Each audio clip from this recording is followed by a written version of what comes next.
Olá, meus amigos investidores, sejam muito bem-vindos. Hoje vamos com o Fundo de Investimento em Participações, o BDIV11, voltado para o setor de infraestrutura. Inclusive, teve venda. A gente vai dar uma olhada nisso, ver questão de lucro, ver como foi que ficou. Vai movimentar o valor patrimonial do BDIV. Vamos dar aquela olhada, ver como é que está a situação atual do fundo e o que dá para esperar para os próximos meses.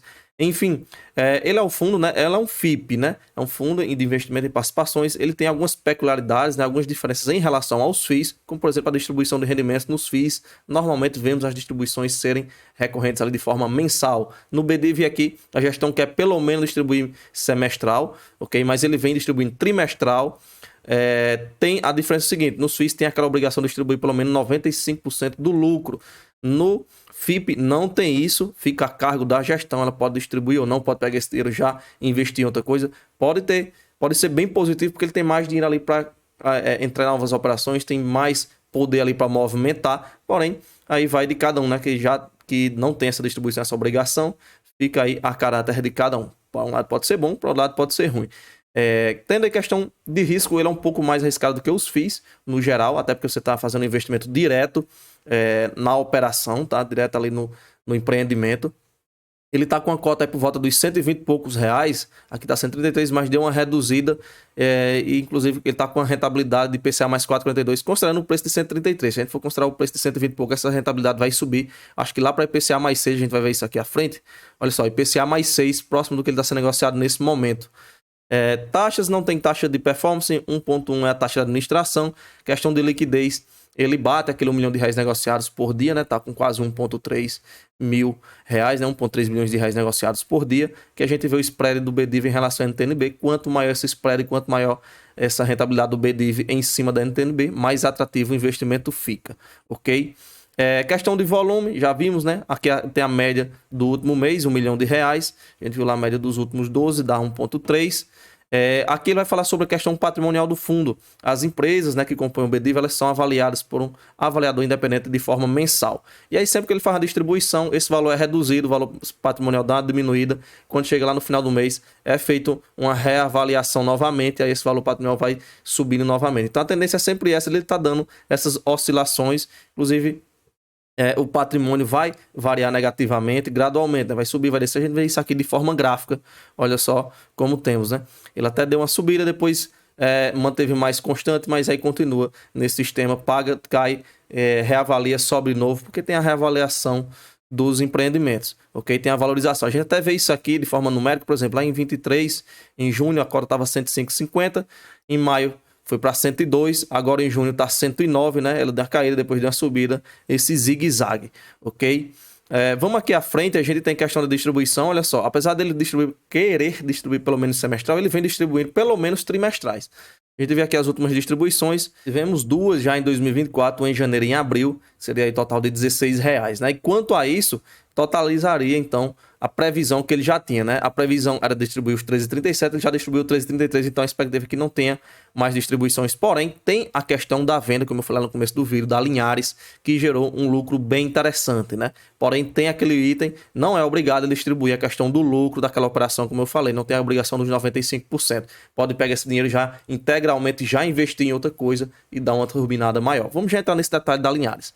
Para 2025, a expectativa é de quase 16%, ou seja, tende a ser maior do que 2024, salve o detalhe, como eu falei, da questão da Linhares, ok? A gente vai já ver o impacto do dividendo na questão da distribuição devido a Linhares. Aqui a gente tem um portfólio, então a gente tem 3 ativos voltados aí para energia. A Linhares é uma usina termoelétrica, ela gera energia através do gás natural, né? Usa o gás como combustível para produzir essa energia. Ela tem uma capacidade instalada de 240 megawatts. A contratada é 131, total investido de R$350 milhões, e é justamente esse empreendimento, essa usina, que está na negociação. Ela tem até um despacho médio de 2 megawatts, né, conforme o horário de pico, para atender essa demanda. A gente até vê que a produção que ela vinha, olha só, não tinha praticamente produção, teve esses 2 megawatts, como ele falou, para atendimento do horário de pico. O interessante é o seguinte, vamos abrir aqui o informativo a respeito dessa negociação, né? Conforme fato relevante, celebrou o acordo com a Eneva para a venda da Linhares Geração S.A., hoje detida 100% pelo fundo, vendeu 100% a usina, né? Tá fechamento dos contratos, né? A venda será realizada por um total de R$753 milhões. Isso seria uma parcela de 650 e mais 2 potenciais parcelas acionais. O que quer dizer essas 2 potenciais parcelas? caso cumprida determinados metas de desempenho, né, que é de acordo com a produção, de acordo com a demanda, de acordo com o que ela gera, estão estabelecidos alguns números ali, que atendem esses números entre então essas outras duas parcelas, tá? Então o valor base pode ser ajustado em decorrência dos resultados, né? O mínimo é esse 650, que é a parcela, né? E ainda tem mais duas potenciais parcelas que foram atendidas, e aí então chegaria a um valor total de 753 milhões de reais, ok?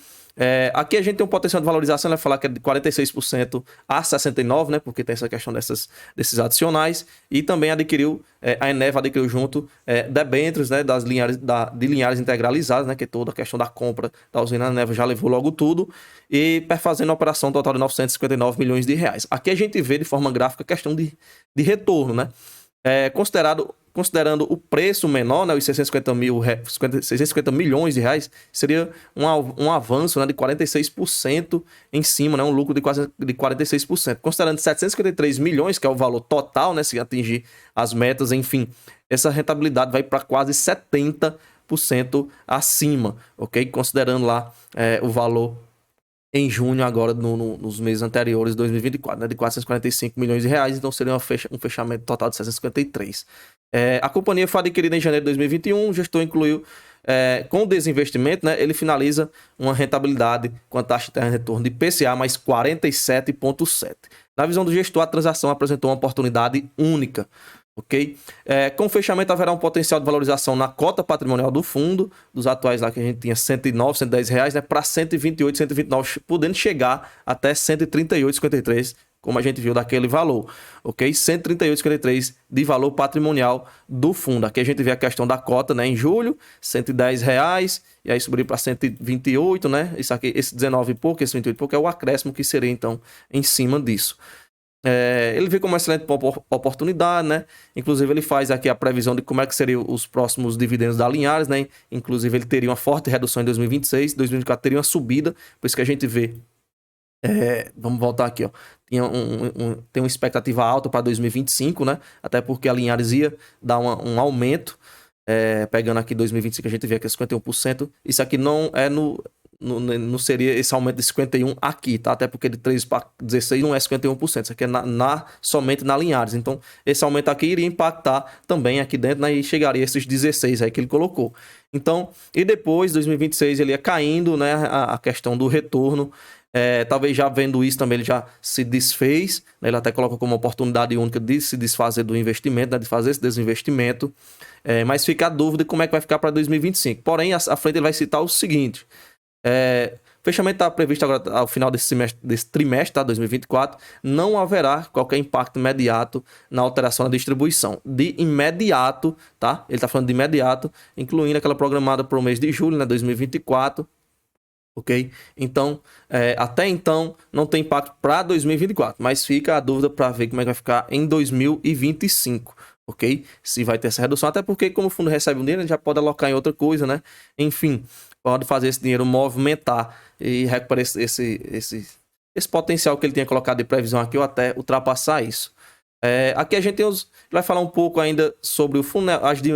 Os demais empreendimentos do portfólio continuam dentro, né? Que é a Tropicália e a PCH Braço, que a gente vai já ver lá no relatório. E de acordo com os resultados, né? O desinvestimento da Linhares, né? Ele vai citar algumas coisas, algumas iniciativas que foi feito pela gestão para geração de valor adicional. No caso, a celebração de contrato para compra de combustível para Linhares, né? Já que, como eu falei, ela usa o gás natural como combustível para produzir energia. Também teve alguns leilões junto à Enel e também renegociação de contratos já existentes, né? Que aí chegou a ter um aumento de rentabilidade da companhia. O BDIV foi o FIB, vai citar um pouco agora sobre a questão da distribuição, que o BDIV foi o FIB que mais pagou dividendos. A gente vê isso aqui ele colocando com os concorrentes, né? Ele vai estar à frente dos demais. Aqui, novamente, na questão de ganho de capital, o BDIV vai estar à frente dos demais. Aqui mais alguns números, como taxa de retorno PCA mais 28, ganho de capital, ok? E aqui a gente finaliza o fato relevante. Vamos voltar aqui.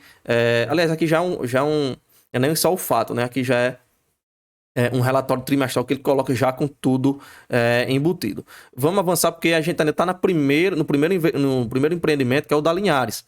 né? A gente vê essa questão dessa venda. E aqui a gente tem então a Tropicália, né? Que é o segundo empreendimento que o fundo tem, o segundo ativo, que é uma linha de transmissão de 500 kV. Ela tem quase 250 quilômetros, né? 245 e um total investido de 370 milhões de reais. Ela operou normalmente esse mês, não teve nenhum problema, nenhum imprevisto. Ok? Aqui a gente vê a questão da transmissão. A outra é uma PCH, né? É uma pequena usina, né? Uma pequena geradora de energia, no caso de apenas 11,6 megawatts. A gente vê ela aqui. Rio Claro, Rio de Janeiro, capital investido de 60 milhões de reais. Ok?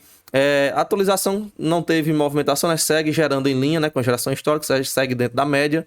E aqui a gente já finaliza o relatório do BDIV, né? Ou seja, teve essa venda, algo bem interessante, fez um ganho interessante, um momento onde a Linhares estava parada, né? Tinha previsão aí de dar um aumento na rentabilidade lá para 2025, né? Tem uns períodos de alguns contratos que ela tinha fechado já e estava para entrar esse contrato, mas aí ele fez a negociação. Vamos ver o que é que o fundo vai fazer com essa grana, com esses 650 milhões de reais dessa parcela, o que é que vai entrar no pipeline, né? Ou que já está no pipeline, que vai entrar no relatório do fundo, né? O que vai entrar em portfólio. Beleza? Comenta aí se você tem um ativo. Muita gente pergunta se esse fundo é para investidor qualificado.